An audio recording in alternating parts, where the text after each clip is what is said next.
Antônio Carlos de Oliveira is a 44-year-old accountant who's about to shoot a gun for the first time in his life. He's at this shooting club taking the mandatory training to legally buy his own weapon. Sempre tive a curiosidade de conhecer stand de tiro. I was curious to get to know a shooting club. It was the first time I laid my hands on a gun. My main goal is actually shooting for sport. I need to practice a bit more to know if I have the gift. I think we can't make it too easy for people to own guns. Some controls are needed, but I think there is still room for loosening restrictions. Gun ownership figures in Brazil have soared since President Jair Bolsonaro came to power in 2019 and loosened firearms restrictions.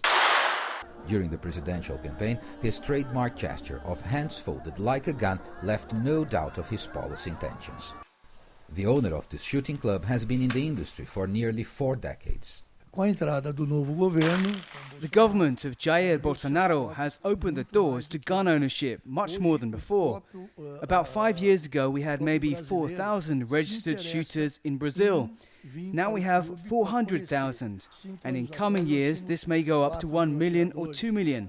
So this has opened up the market a lot with more imports and new guns to which we did not have access before. Brazil has one of the highest murder rates in the world. Crime is a serious problem in the country's big cities. Proponents of less restrictive gun laws say law-abiding people have the right to be armed to defend themselves against the criminals.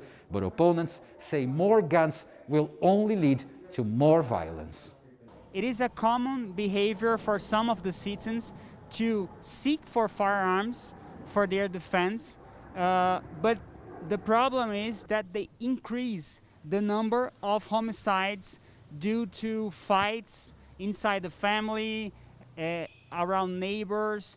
And another problem that comes with this increase is that part of these firearms are diverted to the illicit market.